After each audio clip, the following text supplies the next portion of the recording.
Um, Hi. If you get that reference, I love you and we should make babies. Um, Putting that aside, this is actually like the second time I've had to record this because I didn't have sound the first time and that was really obnoxious. Um, but the main point of this video is, I want to show something to you guys. See if I can zoom out here. Okay. So, I I'm a fan of Sherlock, the series, um, and in series 2 or season 2, however you want to call it, the Hounds of Baskerville. There is a scene where Sherlock was sitting alone, or not sitting alone, but he was kind of just like sitting there trying to think, and you hear him go like, "Get out! I have to go to a mind palace" or whatever. And so what he does is like he goes through his mind palace, and it's like he's trying to remember all these facts going on through his head. Basically, the general concept is that it's distracting.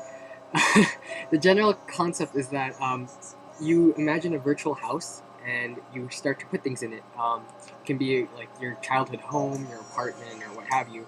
And if you associate facts with different things in your house, you won't be able to forget them. And so that Sherlock's house is a palace.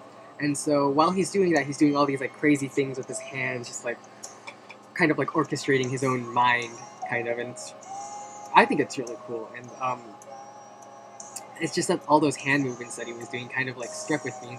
And so I kind of adapted that. And like when I'm trying to study for like quizzes or tests or something, I don't use mind palaces all that often, or houses, whatever. I actually use hand motions. And so what I'm going to do for you guys tonight is demonstrate my learning of Stonehenge, because I have a quiz on it tomorrow in physics. We're basically building mini Stonehenge at school. It sounds exciting. It was for a bit. Anyways, so give me a second. Stonehenge was built in the UK in Wiltshire. There are three. It was built in 3 phases, between 3100 BC and 1100 BC. Started in the Neolithic Age and ended around like somewhere near the Bronze Age. The largest stone is 45 tons, and all the rocks were moved a distance of 240 miles to get from the original place where the rocks were to the monument itself. Also, now the whole thing was built. It took 30 million people or 30 million hours, and that's what it says on the study guide. I'm not going to double check that because I don't want to, and it doesn't really matter. Moving on. Now, Stonehenge was probably used for 4 things, any combination of these. It was used as an astral observatory, a place of worship, a burial ground, or healing springs or whatever. And on the summer solstice, I think it's sunset, between the 2 keel stones, the sun directly hits the altar stone in the middle. That's basically what I used, like these hand things, to remember facts about Stonehenge. But there are some other facts that I kind of already knew, like the fact, well, Wiltshire was kind of, I knew that already, but excuse me. But it was good to include there as an intro. I'm ranting.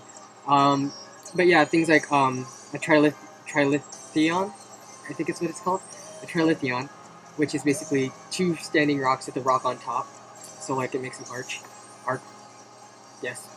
And a monolith is basically like a large stone and like that's like dug underground.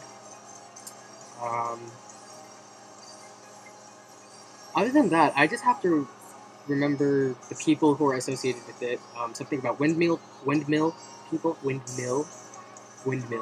I have a friend who says windmeal or something. Windmill people, and then some other people, and then Wessex people.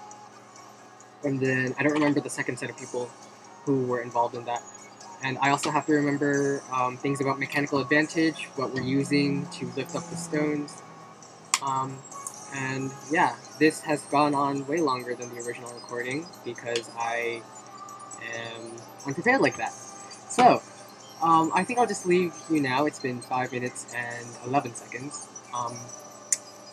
Can I I messed up the ending. I will talk to you guys later.